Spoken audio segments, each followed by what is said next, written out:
你好，點樣咧？分享下你嘅故事啊！冇啊，有件事想諮詢下你啊。哦，咩事咧？你講下。我男朋友琴日過咗世啦。吓，你男朋友尋日過咗身啊？係啊，我帶住個小朋友去佢屋企，但佢屋企人唔允許我同小朋友入去咯。點解會唔允許你嘅？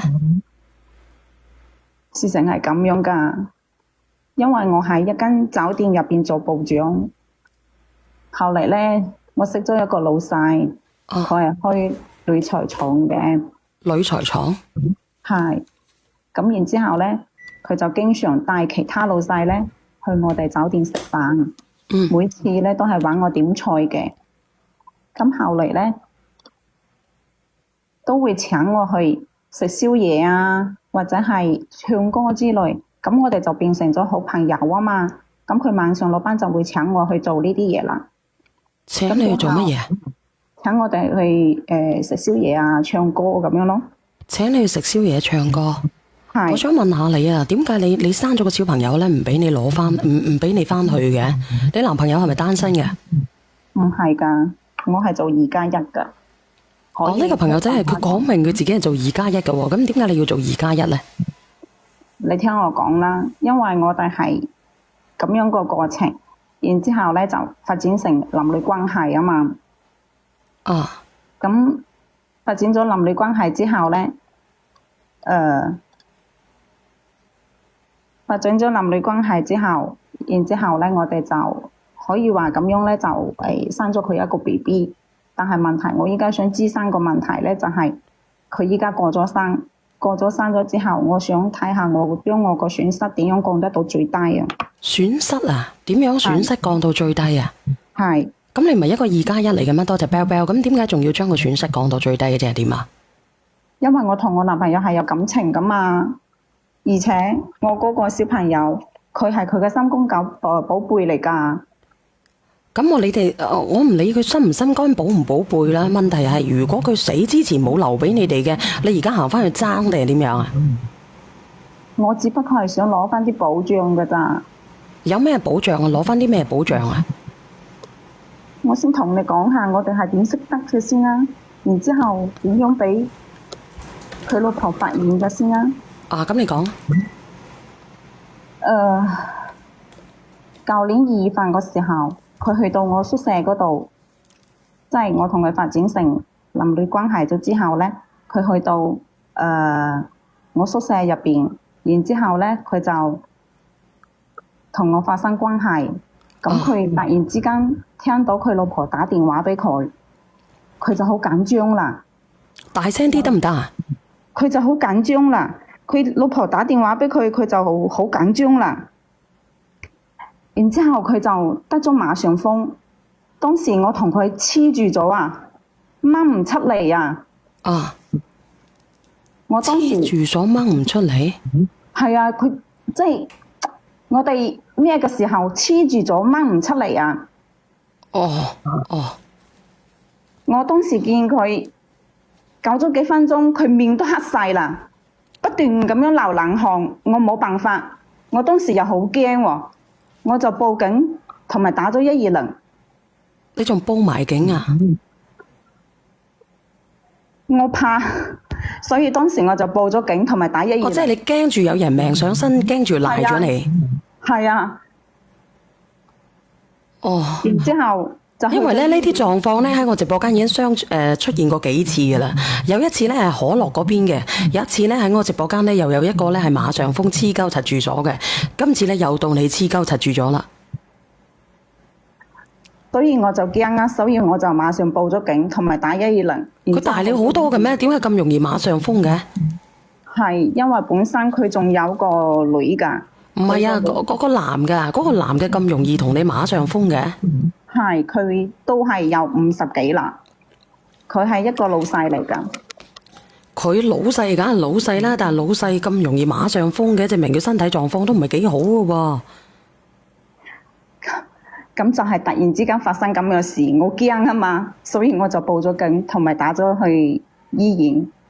哦，咁然之後點啊？然之後點啊？因為我男朋友喺當地咧，都係有頭有面嘅。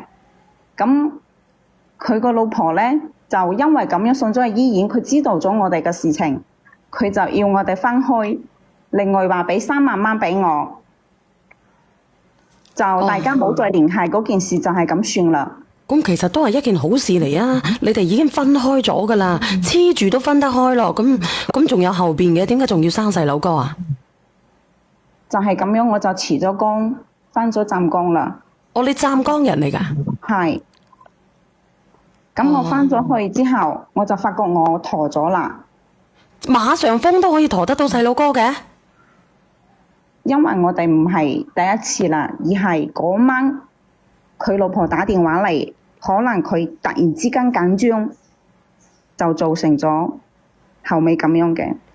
咁，但係咁樣都冇理由無啦啦㗎。你哋平時唔注意嘅咩？咁樣就有咗細佬哥？呢啲嘢好難講㗎，但係演變成最後就係我真係發現我有咗咯。咁你有咗嘅話，咁其實我想問下你呢，你係單身嘅係咪？我係為咗佢而單身。我本身因為我哋係大家相處耐咗，我哋有感情㗎嘛。咁然之後，我為咗我個男朋友，然之後我就同我個前夫係單身出戶。單身出戶，淨身出戶係咪啊？係。哦，你係中意呢個白虎嘅，所以你同你男朋友淨身出戶。我想問下你，你今年幾大？我今年40歲。40歲你都淨身出戶啊？係。你真係為咗愛嘅喎，如果係咁樣嘅話，唔係為咗錢嘅喎。我聽你咁樣講，你40歲你都夠膽淨身出戶啊？所以我同我男朋友係有感情㗎，我好中意佢㗎。你唔中意佢，你都唔會拉佢馬上風啦。你講啊。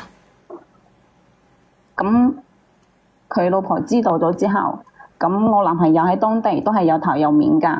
我知啊，你啱先咪講咯，俾咗3萬蚊你啊嘛，你趌鳩柒路翻咗去湛江啊嘛。係，然之後咧我陀咗我就打電話俾我男朋友睇佢點樣處理咯。仲要睇佢點樣處理啊？你明知你兩個馬上封咗㗎啦。喺醫院個時候已經真係封開咗啦，分開咗之後我亦都已經係辭咗工翻咗湛江。咁你分開咗啦嘛？你兩隻嘢分開咗咯，咁你有咗小朋友，咁你打電話俾佢，你係想同佢藕斷絲連定係點樣啊？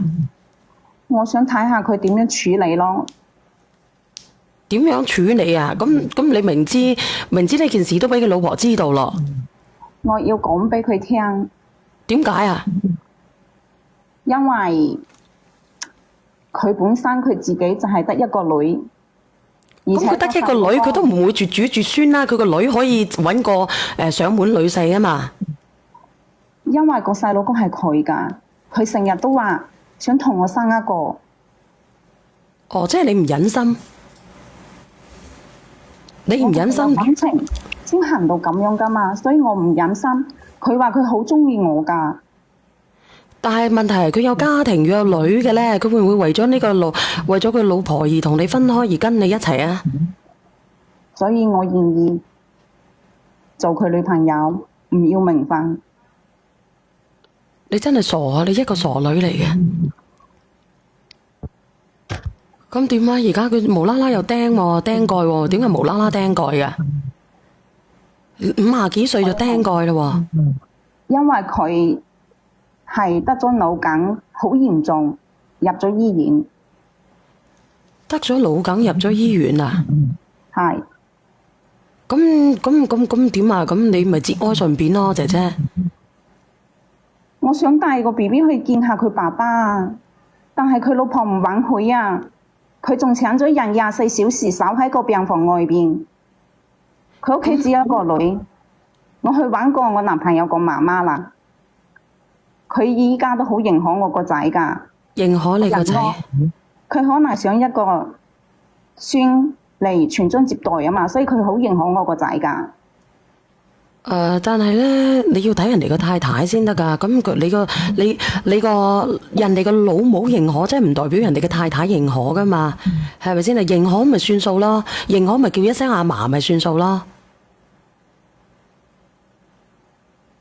嚇？前面咧，其實佢喺我哋，佢驗咗係叫我驗咗係個男仔嘅性別之後咧係男仔啊嘛，佢好開心，所以喺我哋嗰城市咧幫我買咗層樓㗎。買咗層樓咪好咯，兩個好好地生活咪咯，節哀啊姐姐。咁依家個 BB 1歲幾咯，咁佢依家突然之間腦梗好嚴重入醫院，咁我想帶佢去睇下佢爸爸啊嘛，但係佢老婆唔允許啊。唔允許咪算數咯，喺遠處節哀就得㗎啦。我要去揾翻我個小朋友個保障，因為佢入咗醫院之後，我就去咗佢媽媽去揾咗佢男朋友個媽媽。你男朋友個媽媽咧就喺醫院旁邊咧租咗間房俾我，我就喺度住，我一直喺度等佢消息。你等佢消息啊？即係你等佢瓜釘嘅消息啊，定係等咩消息啊？咁你唔係話佢要釘蓋嘅啦咩？一開始我同佢講話釘蓋嘅，但係咧，我依家同你陳述嘅係我依家由點樣開始佢係釘蓋噶嘛，係咪先？咁咪啦，而家都釘咗咯。我想佢認可我個仔啊！認可咪認咗咯，你嗰個家婆咪認咗啦嘛，你節哀啦姐姐。我一直想去睇，因為我對佢係有感情㗎，我一直想去睇佢。睇唔到就算數啦，節哀啦。但係我仔未有保障啊，因為佢你個仔要啲乜嘢保障啊？咪有間屋㗎啦咩？因為嗰間屋係佢個名嚟㗎，唔係我個名。哦，原來係咁樣。而且佢唔會承認我個小朋友，因為嗰個女嘅，佢話醫生話同佢個老婆講，救咗翻去咧都可能係植物人。最後個女人話放棄治療，佢先咁樣瓜咗㗎。如果佢繼續教佢嘅話，佢肯定係得㗎。點得咧？佢植物人嚟嘅，邊個同佢攪屎攪尿啊？你啊？所以最後個女人話放棄咗佢。咁個女人放棄咗佢嘅，你咪節哀咯，姐姐。有時候啲嘢咧，命裏有時終須有，命裏無事莫強求嘅，你要節哀啊！如果唔係嘅話咧，你自己頂唔順嘅，即係點講咧？你自己病咗佢個小朋友點算啊？節哀啊，姊妹！我想帶個小朋友去見佢最後面啊，但係見唔到啊嘛！細佬哥咁細，你仲帶佢去呢啲烏煙瘴氣嘅地方？佢話唔知道我男朋友同我有個 BB， 仲話我亂咁講，佢唔承認。咁唔承認咪算數啦，你節哀啦，你喺你嘅城市嗰度默默咁樣同佢默哀咪咯。但係我小朋友先得1歲，而且1歲你都要節哀㗎，係咪先啊？你又揾咗一個咧咁老嘅伯父，係咪先啊？你遲早都預咗佢釘蓋㗎啦。佢依家我個層樓佢查到唔係我個名，然之後佢要趕我走啊！佢趕你走啊！佢仲因為嗰間屋咧係我男朋友個名嚟㗎，上個星期咧俾佢老婆查到啦，佢依家要趕我走。咁如果佢趕你走嘅，你咪揾笪地方睇下外家嗰度有冇地方住先咪咯，遲啲揾份工，然之後好好地養大個仔咯。佢個老婆好壞㗎，咁呢個小朋友都係佢個三公寶貝嚟㗎嘛，咁我個小朋友理應要爭到佢嗰份保障㗎嘛，點解佢一個人要搶埋佢一世㗎？咁既然佢咁壞啦，佢遲早咧佢都會有報應㗎。你自己咧好好地咧帶住個細佬哥翻來家養啊，知唔知啊？好好地養大個仔啊！如果唔係嘅話咧，係咪先？好艱難嘅往後嘅日子。我要同我個仔揾翻個公道，因為當時我依家係冇嘢做㗎啦，已經，而且冇嘢做嘅可以出去擔屎㗎嘛。當初就係我男朋友承諾我生咗個仔之後就會將間屋過戶俾我，再俾50萬俾我㗎。依家搞成咁樣，我肯定唔制㗎。有乜嘢話唔制啊？咁佢唔認你都冇辦法㗎，係咪先？你只能夠節哀㗎咋，然之後翻去外家揾個地方住。我係真心愛我男朋友㗎，如果唔係嘅話，我都唔會同我前夫離婚淨身出戶㗎。而且我依家係想帶小朋友翻去見佢爸爸最後一面，同幫個小朋友攞翻個基本保障。我怕個女人真係會霸佔嗌我男朋友。有人話我要共情嘅，你連上嚟啊！你同佢共情呢？如果係咁樣，好唔好？好，我係上天賜予咗我一顆緬懷人生嘅心，我係大慈大悲嘅人，所以咧我見到佢咁可憐，所以咧我就叫個姐姐咧，係咪先你節哀走翻去，帶個仔翻去外家嗰度，然之後揾份工做，我有錯咩？佢連咗上嚟咯，係咪先？我都冇。